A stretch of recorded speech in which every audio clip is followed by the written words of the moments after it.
प्रातः थोड़ी ही दूर रह गया था। जी हाँ। कि राहेल को बच्चा जनने की बड़ी पीड़ा उठने जी। लगी। जब उसको बड़ी पीड़ा उठती थी तब धाय ने उससे कहा, मत डर, मत डर, अब की भी तेरे बेटा ही होगा। अब की भी तेरे बेटा होगा। तब ऐसा हुआ कि वो मर गई और प्राण निकलते निकलते उसने उस बेटे का नाम बेनोनी रखा। जी। पर उसके पिता ने उसका नाम बिन्यामीन रखा। जी हाँ। जो राहेल मर गई और एफ्राता अर्थात बैतलहम के मार्ग में उसको मिट्टी दी गई। जी हाँ। याकूब ने उसकी कब्र पर एक खंभा खड़ा किया। राहेल की कब्र का वो खंभा आज तक बना है। फिर इजराइल ने कूच किया और एदेर नामक गुम्मट के आगे बढ़कर अपना तंबू खड़ा किया। हालेलुया। आपको बताइए यहाँ की वो कहानी है जहाँ पे याकूब के बच्चे तो बहुत हुए पर उनमें से एक विशेष बच्चा हुआ है ना। राहेल जो है इसकी पत्नी है, किसकी? याकूब की। और आपको पता है जिन गोत्रों की हम चर्चा करते हैं वो याकूब की बच्चों से गोत्रों की पैदाइश कह सकते हैं या संचालन शुरू हुआ है ना। और ये उनमें से एक विशेष बच्चा है क्योंकि आज हम सीखेंगे कि जब इसकी माँ ये वहां से एक जगह जहां रहते थे बेतेल से कूच करके नहीं, क्योंकि इन लोगों का एक जगह निर्धारित नहीं था। और जो याकूब है ये वहां से चलकर एक नई जगह की ओर प्रस्थान करता है। रास्ते में ऐसा हुआ कि उसको बच्चा जन्मने की पीड़ा होने लगी। राहेल को। किसको? राहेल को। इसका पति कौन है? याकूब। और आपको पता है जो अब के जमाने में तो डॉक्टर्स बड़े दिमाग लोगों की बड़ी चीजें बढ़ गई हैं तो उससे लोग सीजर करा लेते हैं है ना। बड़े अस्पतालों में दिखाते हैं। आपको पता शहरों का मामला अभी भी है। लोग दर्द को सहन नहीं करते हैं, वो नॉर्मल डिलीवरी ना करा के अधिकतर लोग सीजर कराते हैं, ऑपरेशन कराते हैं जिसपे लाखों रुपए खर्च करते हैं। पर मेरे ख्याल से उस जमाने में ऐसा कुछ नहीं हुआ करता था। उस जमाने में सिर्फ धाइयां हुआ करती थी है ना। और वो बच्चे को जन्म देने के लिए उनकी मदद करती थी। और राहेल के पास में भी कोई एक ऐसी धाई है जो क्या कहती है, जब इसको दर्द बढ़ती है, पीड़ा बढ़ती है उस बच्चे जन्मने की, तो ये बहुत परेशान होती है।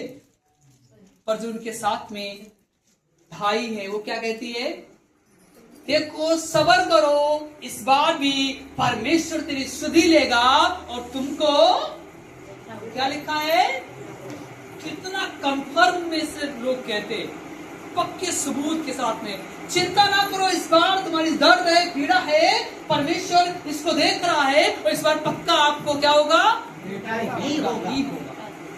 ऑप्शन नहीं है, क्योंकि परमेश्वर पे विश्वास रखने वाले लोग दुरंगी रास्ते पे नहीं जाते हैं, विकल्प पे नहीं जाते हैं, बल्कि उनको फाइनल परमेश्वर एक उत्तम आशीष ही देता है। हालेलुया। पर बेहतर था कि उसको बेटा ही हुआ, पर आप माने कि उसकी माँ ने उसका नाम बिनोनी रखा पर पिता ने उसके नाम को बदलकर बिन्यामीन। अब इस नाम में ही पूरे संदेश का सार छुपा है, बिनोनी और बिन्यामीन। आपको पता है जब राहेल को पीड़ा उठती, धाइयां कहती चिंता ना करो, इस बार तुमको बेटा ही होगा। और इतनी दर्द उठती कि वो बेचैन हो गई। आपको पता है इस संसार में कोई लेडीज जब एक बच्चे को जन्म देती है तो अपने जीवन को नछावर करके एक जीवन को संसार में लाती है। सही कह रहा हूं? इस संसार में जब कोई स्त्री माँ बनती है तो वो एक ऐसी दर्द या ऐसी पीड़ा से होकर गुजरती है जिसके किसी के पास कोई इलाज नहीं, उस दर्द का कोई तोड़ नहीं। आपको पता है इस दर्द में भी परमेश्वर साथ रहता है और परमेश्वर ही इसको सही करके एक नई आशीष के रूप में इस दर्द को बंद करा देता है। हालेलुया। जब तक वो दर्द एक किलकारी में नहीं बदल जाती तब तक वो दर्द जाती नहीं है। पर दर्द तभी जाती है जब कोई संतान हमारे जीवन में आ जाता है। हालेलुया। और रहेल यूं ही जब बेतेल से निकले ये लोग इनका तंबू वहां से उखाड़कर एक नई जगह की ओर जा रहे थे, एक नई ऐसी जगह की ओर जा रहे थे जहां इनको तंबू लगाना था। क्योंकि उस जमाने में भी लोग एक जगह नहीं रुका करते थे, चला ही करते थे। अगर आप कल्पना करिए ना, तो आपके दाई बाबा भी एक जगह ना रुके, अपनी जगह संपत्ति छोड़कर एक नए गांव में आकर बस गए। सही कह रहा हूं? आप ऐसे कल्पना करिए कि आप जहां रह रहे हैं, जो जन्मभूमि आपकी है, शायद आपके माँ बाप, आपके दाई बाबा या उनके जो पूर्वज हैं वो यहाँ के रहने वाले नहीं होंगे। उस जमाने से कहीं भाग कर, कहीं परेशान होकर एक जगह पर आकर बस गए। सही कह रहा हूं? ऐसा ही होता था उस जमाने में। उस जमाने में बड़ा लोग दुख देते थे, बड़ा सताते थे, खेती छीन लेते थे, घर छीन लेते थे। इनका दबदबा था, वही राज करते थे, और छोटा आदमी इस गांव से उस गांव, उस गांव से इस शहर, ऐसे ही किया करता था। पर याकूब भी ऐसे ही, क्योंकि याकूब का भी एक जगह रुकना नहीं हुआ, क्योंकि वो कभी अपने मामा लाबान के यहाँ रुका, कहीं वहां से निकला, कहीं कुछ किया, ऐसे ही चलते चलते फिर एक यात्रा में जा रहे थे। और क्या मालूम परमेश्वर इस यात्रा के दौरान, यात्रा तो सफल करेगा ही करेगा, पर परमेश्वर को बच्चे के रूप में आशीष भी देगा। पर बात तो यह है कि बेटा तो संसार में आया और सुख मां को नहीं मिला, और सुख मां को नहीं मिला। आपको पता है वो रहेल, जो रेचल थी, वो बेटे को जैसे ही जन्म दे रही थी, जैसे दुनिया में बच्चा आया, पर माँ जब जैसे ही, क्योंकि वो बच्चे ने उसकी डेथ हो गई, मर गई, उसने दुख के साथ में बच्चे को जन्म दिया, और दुख के साथ में संसार में बच्चा आया, और उसका नाम क्या रखा? क्या रखा? बिनौनी। और बिनौनी नाम का मतलब पता क्या होता है? दुख का पुत्र। क्या होता है बिनौनी नाम का मतलब? दुख का पुत्र। क्योंकि ऐसे परिवार में जो जब वो बच्चा जन्म ले और उसकी माँ दुनिया से चली जाए, तो उसको लोग नकारा ही समझते हैं, लोग गलत कहते हैं कि इसके आते आते इसकी माँ दुनिया से चली गई। उसको कोई अपनाता नहीं है, कोई अपनाता नहीं। मैं ऐसे जन को जानता हूँ जो काफी साल कलीसिया में भी रहे, विश्वास करते थे, और क्योंकि उन्होंने भी अपने पैदाइश के समय अपनी माँ को खो दिया, उनके पिता उनके प्यार नहीं करते थे, उनकी कैसे न कैसे मौसी या बुआ ने परवरिश की, बड़ा किया, पढ़े लिख के अच्छे डॉक्टर भी बने, पर उन्होंने शादी नहीं की, सोचकर कि हमारे आते आते हमारी जिंदगी में हमारी माँ चली गई, हम तो बच गए। उन्होंने शादी नहीं की, हम किसी और दूसरे की जान लेना। आपको पता है कितना लोग गलत निगाह से देखते हैं कि बच्चे के आने के द्वारा दुनिया में यदि माँ ना रहे, माँ गुजर जाए, तो उसको लोग एक गलत निगाह से, सही कह रहा हूं, समाज में ऐसा ही प्रचलन चलता है। पर इसको भी देखिएगा, जैसे इस संसार में आया, जैसे ये धरती पे संसार में आया, इसकी माँ गुजर गई, और कहते हुए क्या गई? इसका नाम बिनौनी रख गई। दुख का पुत्र, पीड़ा का पुत्र, दर्द का पुत्र, एक गंभीर विषय का पुत्र, जिसका कोई तोड़ नहीं। आपको पता है आज के समय में हम में से भी लोग एक बीमारी से, एक पीड़ा से, एक दुख से, एक संसार के बेचैनी से होकर गुजर रहे हैं, जहाँ पे सिर्फ उनको दुख के अलावा उनको सुख मिलने वाला नहीं है। तो कल्पना कीजिएगा, पर इसके पिता ने देखा, इसके माँ ने इसका नाम बिनौनी रखा, वो तो इस संसार से चली गई, वो तो संसार से कूच कर गई, पर इसके पिता ने इसका नाम बिन्यामीन रखा, जिसका मतलब होता है आनंद का पुत्र। हालेलुया। इस संदेश से सीखेंगे परमेश्वर आपके दुखों को हटाकर आपको सुख का ओढ़ना उड़ाएगा। यदि आपके जीवन में बीमारी है, तकलीफ है, बेचैनी है, आज इस मसीह आपकी तकलीफ को हटाकर आनंद दे देगा। हालेलुया। लोगों ने आपको नकारा है, लोगों ने आपको तकलीफ दी है, लोगों ने आपको प्रताड़ित किया है, पर आज परमेश्वर आपके जीवन में दुखों को हटाकर आपको सुख का पुत्र बनाएगा। हालेलुया। जिसकी माँ ने जाते समय अपने बच्चे का नाम बिनौनी रखा, जिसका मतलब होता है दर्द और पीड़ा का पुत्र, और उसके पिता ने इसके नाम को बदलकर क्या रख दिया? क्या रख दिया? बिन्यामीन रख दिया। हालेलुया। जिसका मतलब होता आदर का पुत्र, आशीष का पुत्र, आनंद का पुत्र। मैं आपसे कहना चाहता हूँ, क्या मेरे प्रियो आप दुख से होकर गुजर रहे हैं? क्या आपको लोगों ने छोड़ा है? क्या लोगों ने आपका बहिष्कार किया है? क्या लोगों ने आपको प्रताड़ित किया है? क्या आपके परिवार ने आपको प्रताड़ित किया है? क्या आप समाज से निकलकर जिस समाज में जी रहे हैं वहां से आप दर्द से होकर गुजर रहे हैं, बीमारियों से होकर गुजर रहे हैं? पर आज परमेश्वर आपकी उस बेइज्जती को हटाकर आपको इज्जत को उठाएगा। हालेलुया। जहां से आपके लिए बेइज्जती आई है, परमेश्वर वहां से सम्मान भी आपको लाएगा। जहां से दर्द आया है, जहां से पीड़ा आई है, वहीं से परमेश्वर आपको आराम भी। हालेलुया। बिनोनी नाम का मतलब होता है दुख का बेटा, क्योंकि जब वो बच्चा संसार में आया, जब बिनोनी संसार में आया, तो दर्द, वो पीड़ा होते होते उसकी मां संसार से, और जब वो गई तो अपने बेटे का नाम बिनोनी नाम रख गई, जिसका मतलब होता है दर्द पीड़ा का। कहते हैं ना, तुमने हमको बहुत अगवा लिया है। शुद्ध भाषा में लोग ऐसे ही बोलते, क्या वास्तव में आज टूट गया? क्या वास्तव में आप पीड़ा में हैं, दर्द में हैं? लोगों ने आपको बहुत बेइज्जती की है, लोगों ने आपको बहुत दुख दिया है। इस समाज में आप रह रहे हैं, लोग आपका आदर नहीं करते, लोग आपको इज्जत की तरह देखते नहीं, लोग आपका सम्मान नहीं करते। आप चिंता ना करें, परमेश्वर आपके नाम को बदलकर आनंद का नाम। हालेलुया। इस बाइबल के अंदर कई लोगों के नाम बदले गए। अब्राहम से अब्राहम किया गया, से कह रहा हूं, याकूब से इज़राइल किया गया, साउल से पौलुस बना। मालूम है आपको? वो जन जो मसीहत का खुला तमाशा बनाता था, लड़ाई करता, लोगों को पीटता, मारता, घसीटता, जेल में बंद कराता। तो तुम्हें यीशु को मानते, चलो आज तुम्हें को जेल में बंद करो। और आपको पता है ना, बहुत दिलचस्प कहानी है उस पौलुस की, कि पौलुस अपने जमाने में रहा, लोगों पे बहुत उत्पीड़न किया, बहुत अत्याचार किया और बहुत मसीहत को सताया। पर कहते ना, जब एक मुलाकात परमेश्वर से मुठभेड़ हो जाएगी, परमेश्वर आपके संपूर्ण जीवन को बदल देता है। हालेलुया।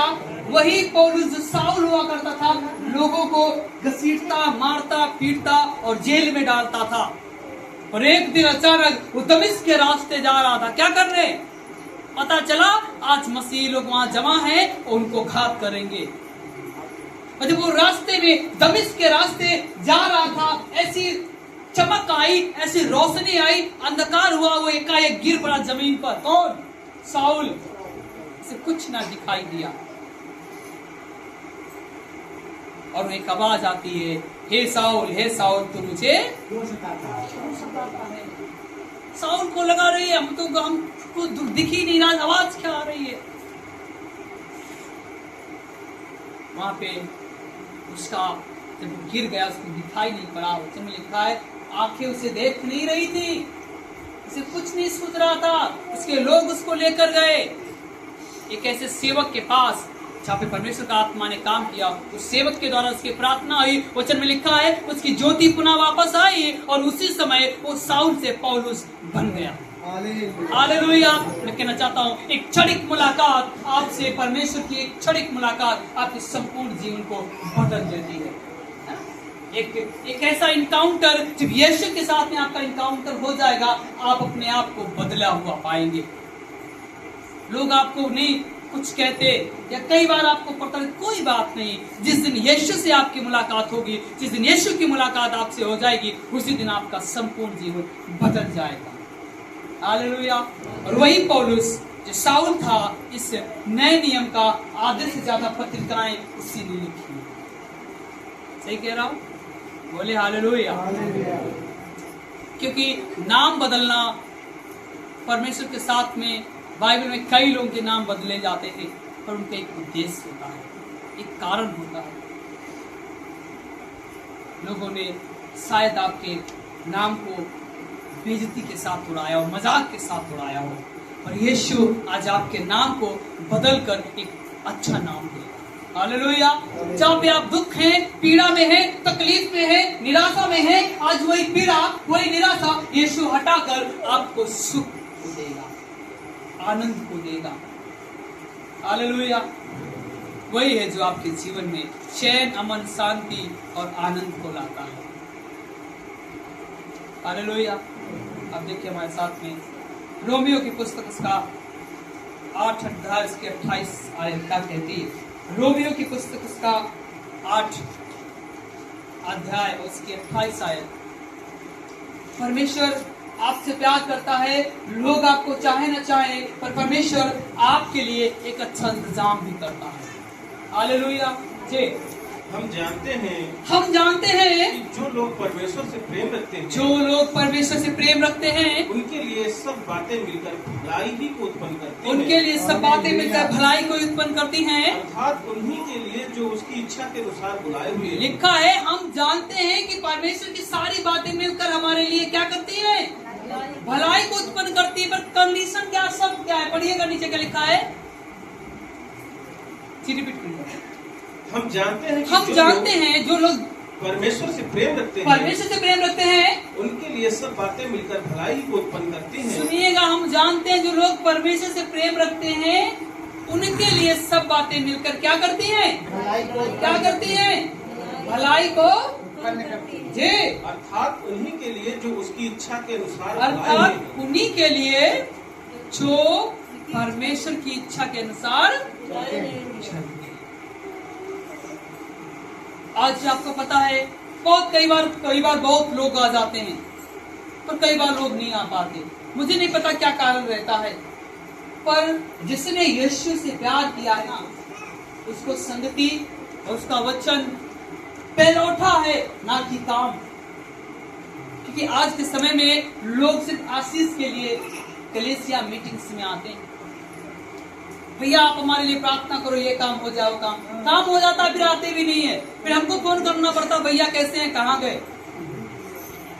और जब तक चीजें सही नहीं होती, ओ भैया परमेश्वर से प्रार्थना करो, हमारा ये काम हो जाए, वो काम हो भी जाता है।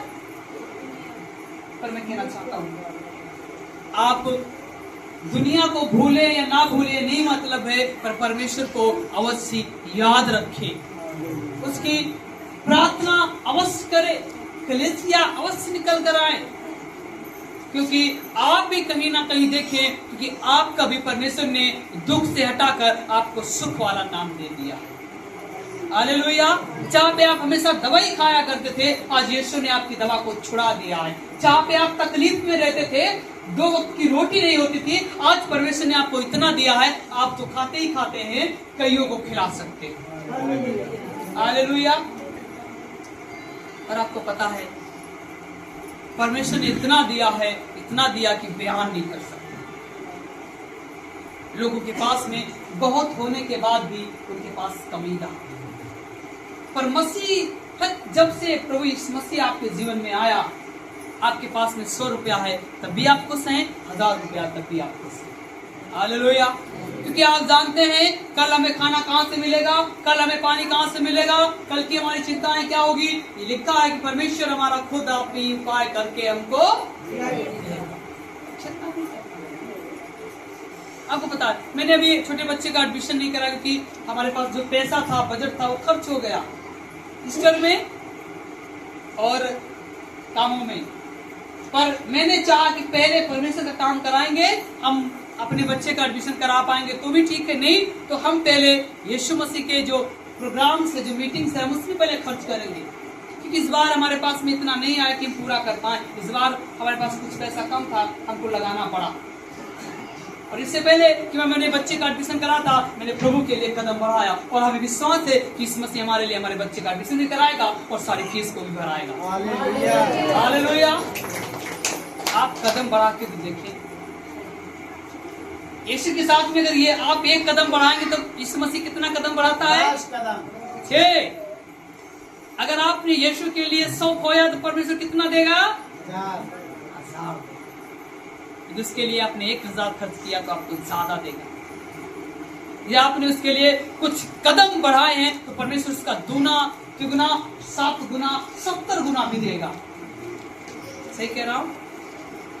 पर कई बार लोग कदम नहीं बढ़ाते। तो मैं कहना चाहता हूँ, हमारा परमेश्वर, हम जानते हैं कि हम विश्वास करते हैं कि हमारे लिए सारे उपाय करेगा, क्योंकि जैसे ही राहेल मरते दम तक जब चली गई इस दुनिया से, उसने अपने बेटे को एक दुख का नाम देकर गई। क्या देकर गई? लोग कहते ना, जाओ, हमसे गए तो दुनिया से गए।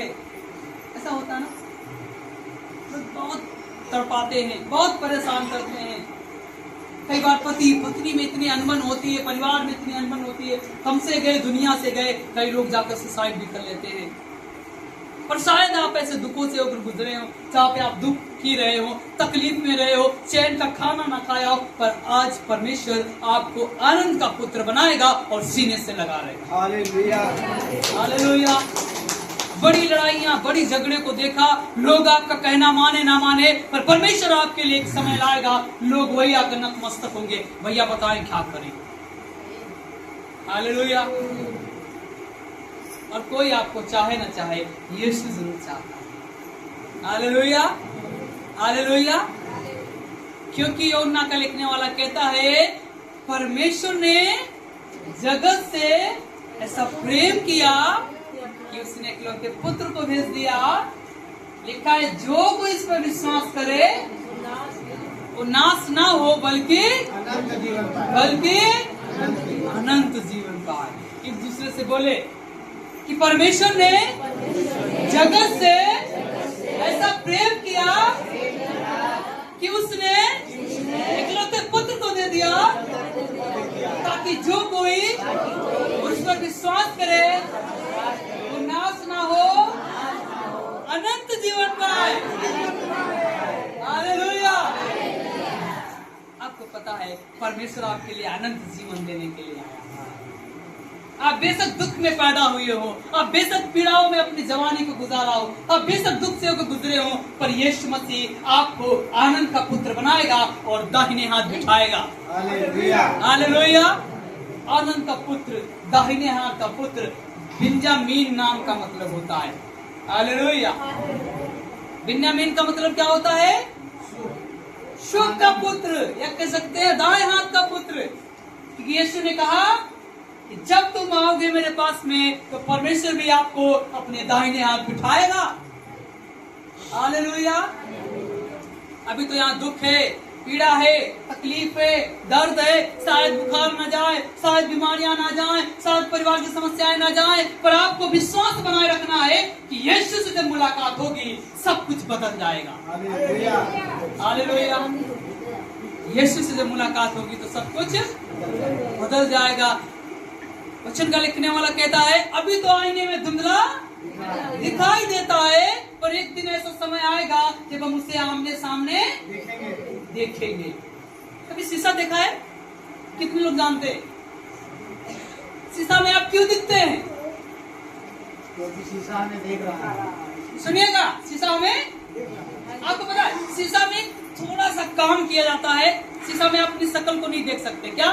जब कभी शीशा टूट जाए तो पीछे देखिएगा, हल्का पॉलिश या पेंट लगा रहता है, होता है ना। घरों के शीशे जो होते हैं ना दिखने वाले, तो वो कहीं गिर जाए, बच्चे से टूट जाए, उनको देखिएगा पीछे से पेंट लगा रहता है, होता ना, हल्का सिल्वर कोटेड या अलग अलग केमिकल का कोट लगा होता है। अगर वो ना लगाया जाए तो आप देख ही नहीं सकते। जब आप देखेंगे तो आगे देखेंगे, सीधा देखते चले जाएंगे। जैसे आप कभी कार में बैठे तो आपको ट्रांसपेरेंट शीशा मिलता है, कार में जो शीशा आगे लगता है तो आप सीधा देख सकते हैं ना। पर जो आप अपने घरों में शीशा देखते हैं उसमें आप बार बार देख, क्यों? कारण है कि इसमें सिल्वर कोटेड पेंट लगाया जाता है, ताकि आपका प्रतिबिंब, आपकी जो परछाई है वो बन जाए शीशे में, शीशे से भाग कर बाहर। कितना अद्भुत परमेश्वर है, इसने बुद्धि लोगों को देती, भैया थोड़ा सा पेंट कर दो ताकि आपका प्रतिबिंब बन जाए। समझ रहे? वो पॉलिश ना लगाई जाती हो, आप अपने चेहरे को शीशे में देख, सामने देखेंगे तो दूर तक देखते चले जाएंगे, पर आपका चेहरा दिखाई। आपको पता है, ऐसे ही परमेश्वर ने आपको आपके जीवन में एक आत्मा दी है जो आपको सब कुछ देखने में मदद करता है, सही गलत का निर्णय लेने में मदद करता है। आंखें दिया है, दिमाग दिया है, जिसके चलते आप सही गलत का निर्णय ले सकते हैं और आप अपने परमेश्वर को अपने हृदय में रख सकते हैं। Hallelujah, hallelujah. बेशक आप दुख उठाए हुए जन हो, बेशक आप दर्द में जीवन को गुजारे हो, पर आज के बाद यीशु आपको सुख में जीवन गुजारेगा। हालेलुया। बेशक लोगों ने आपके साथ में बड़ी दिक्कतें, बड़ी कठिनाइयों से होकर आपको गुजारा हो, पर परमेश्वर आपको सुख में लेकर चलेगा और दाहिने हाथ बिठाएगा। हालेलुया।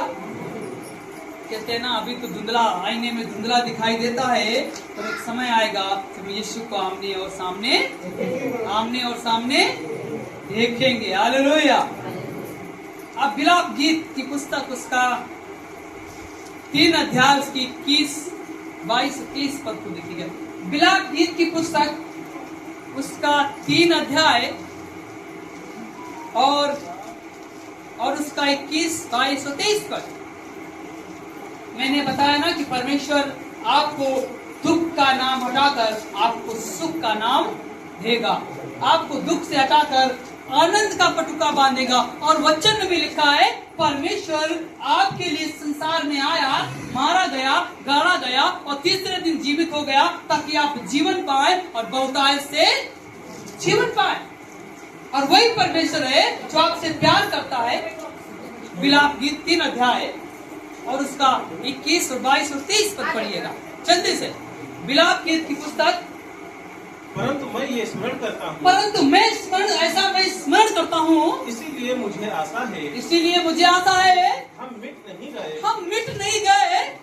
ये यहोवा की महान करुणा का फल है। बहुत सुंदर आयत में लिखा है कि हम मिट नहीं गए, ये परमेश्वर की महान करुणा का दया का फल है जी। क्योंकि उसकी दया अमर है। वाह, क्योंकि उसकी दया अमर है,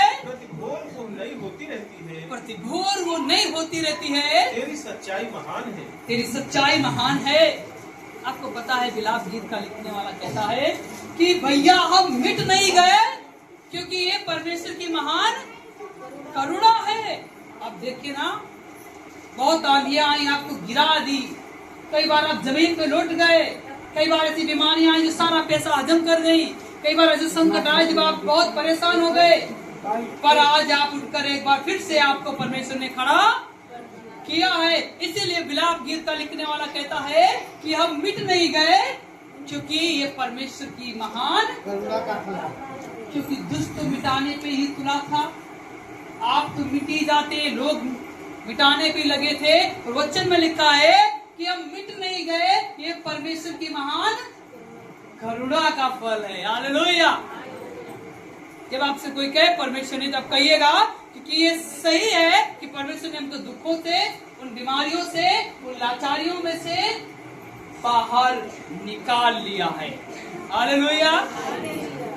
ये सच बात है कि हम मिट नहीं गए, ये परमेश्वर की महान करुणा का सच है, क्योंकि हम निराशाओं में भी आशा बनाए रखते हैं। क्योंकि परमेश्वर का वचन कहता है कि तुम निराशा में भी आशा को बनाए रखो, क्योंकि यीशु ने तुम्हारे लिए निराशाओं में आशा को बनाए रखा। हालेलुया। उसने मरते दम तक एक लफ्ज नहीं बोला, ताकि आप जीवन पाए और जीवन का मुकुट आपको मिल जाए। सही कह रहा हूँ? शायद लोगों ने आपको नकार दिया हो, शायद लोगों ने आपको दुख दिया हो, शायद आप कंगाली में होकर गुजरे हो, आपके घर में एक पैसा ना रहा हो, आपके घर में एक अनाज का दाना ना रहा हो, पर मैं आज कहना चाहता हूँ कि परमेश्वर का वचन कहता है, प्रभु ने आपके उस दुखों को देखा है और उस दुखों को हटाकर आपको आनंद देगा। हालेलुया। जहाँ पे बिनौनी नाम का मतलब होता है दुख का पुत्र। बिनौनी नाम किसने रखा? उसकी माँ ने, राहेल ने। क्योंकि राहेल मरते दम तक, जब वो मरने पर थी, तब उसने नाम अपने बच्चे का रख कर क्या गई? बिनौनी। जाओ, दुख के पुत्र के नाम से जाने जाओगे, लोग तुमको ताड़ना देंगे, लोग तुम्हें गंदी नजर से देखेंगे, लोग तुम्हारा आदर नहीं करेंगे, पर मैं कहना चाहता हूँ, उसके पिता ने उसका नाम बिन्यामीन रखा, जिसका मतलब होता है आनंद का पुत्र, आदर का पुत्र, दाहिने हाथ का पुत्र। शायद आपका आदर छीन गया हो, कोई बात नहीं, यीशु मसीह आपके आदर को पुनः लौटाएगा। हालेलुया। जहां से आपकी बेइज्जती आई है वहीं से आपके लिए सम्मान वापस आएगा।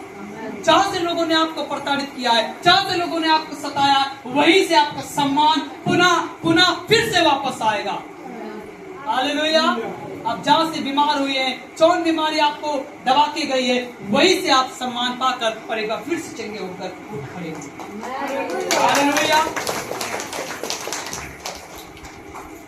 कोई आपसे प्यार करे ना करे, पर परमेश्वर आपसे प्यार अवश्य करता है। आप आईने में खड़े हो, देखिए अपने आप को। कोई आपको चाहता और नहीं चाहता, आप कहें कि प्रभु आप हमें बहुत प्यार करते हैं और मैं भी आपसे बहुत प्यार करता हूं। हालेलुया। क्योंकि जितने लोग हैं सब यही छूट जाएंगे, ऐसा लोगों का मानना है। अकेले आए थे और अकेले चले जाएंगे।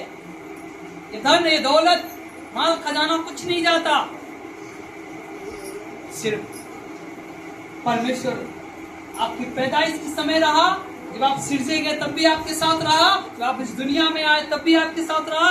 दुख दर्द जैसा भी आपने जीवन गुजारा, परमेश्वर आपके साथ रहा और प्रभु ने आपको बनाकर संवार कर आज खड़ा किया। हालेलुया।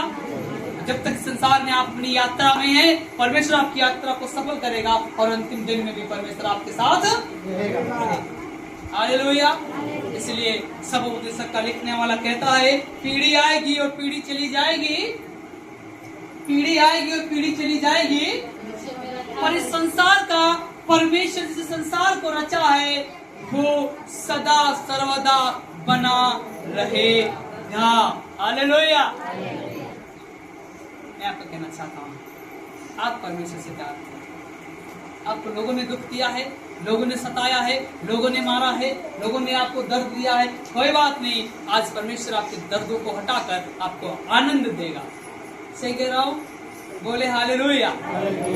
सो आज आपने क्या क्या सीखा, ध्यान दीजिएगा। नंबर 1, परमेश्वर आपके दुख को हटाकर आनंद देगा। क्या देगा? इसको यूं कह ले, सबसे जो संदेश का पूरा सारांश यही है कि परमेश्वर आपके दुख को हटाकर आनंद का पुत्र बना लेगा। क्या करेगा? आपके दुखों को हटाकर परमेश्वर आपको आनंद का पुत्र बना लेगा। दूसरी बात, आपको धैर्य रखना है कठिन समयों में। जहाँ पे उस बिन्यामीन की माँ मर गई, बड़ी पीड़ा के साथ, उसको दर्द के साथ में इसको जन्म देकर इस संसार से चली गई, पर परमेश्वर ने उसको जन्म भी दिया, पाला भी, पोसा और बड़ा भी किया। वो छोड़कर नहीं गया। कौन? परमेश्वर। क्योंकि मृत्यु मनुष्य को ले जा सकती है पर परमेश्वर को ले जा नहीं सकती। इसलिए परमेश्वर पे भरोसा रखो। दूसरा पॉइंट है, परमेश्वर आपके लिए कठिन समस्याओं में भी एक समाधान का द्वार खोल सकता है। परमेश्वर आपके लिए कठिन समयों में भी परमेश्वर आपके लिए समाधान का द्वार खोल सकता है। लोग कहते हैं खुद पे विश्वास करो, कहते हैं ना, भैया पे विश्वास कर लो, जीजा पे विश्वास कर लो, फूफा पे विश्वास कर लो। और कहते हैं कोई बात नहीं, तुम किसी पे विश्वास मत करो, तुम अपने आप पे विश्वास करो। पर बाइबल ऐसा नहीं बोलती। बाइबल कहती है तुम परमेश्वर पे विश्वास करो। हालेलुया। किस पे विश्वास करना है? किस पे विश्वास करना है? खुद पे हो ना हो, पर यीशु पे विश्वास होना चाहिए। लागूकरण क्या है, एप्लीकेशन क्या? ध्यान से सुनिएगा। आपको कठिन परिस्थिति में भी आपको हियाव बांधना है। क्या करना है? कठिन परिस्थितियों में भी आपको ढांढस बांधना। जब आपको लगे कि हमारा सब कुछ लुट गया, हम बर्बाद हो गए, पीड़ा में गए, तब भी आपको धीरज बांधना है कि यीशु मसीह में पुनः वापस करेगा। दूसरी बात, आपको विश्वास योग्य बने रहना है ताकि परमेश्वर आपके दुखों को हटाकर सुख प्रदान करे। आपको विश्वास योग्य बने रहना है ताकि परमेश्वर दुख को हटाकर आपको सुख का पुत्र बनाए, आनंद का पुत्र बनाए। अगली बात, आपको कभी हार नहीं मानना है और धैर्य बनाए रखना है। आपको कभी भी हार नहीं मानना है और धैर्य को बनाए रखना है। लास्ट लागूकरण एप्लीकेशन क्या? सुनिएगा। आपको सदा याद रखना चाहिए कि हमारा परमेश्वर संप्रभुता करने वाला परमेश्वर है। उसने चांद तारों को बनाया है, जमीन आकाश को बनाया है, उसने आपको भी बनाया है। उसके हाथ में आपका भूतकाल भी है, वर्तमान काल भी है और भविष्य काल भी है। आपका माहौल अच्छा गुजरा था और है और हमेशा गुजरता रहे। आप आनंद के साथ में जीवन में आए हैं और आनंद के साथ जीवन को गुजारेंगे और सदा सर्वदा आनंद करते रहेंगे। हालेलुया। यही आज का मैसेज और संदेश था और इसका मुख्य कारण यही था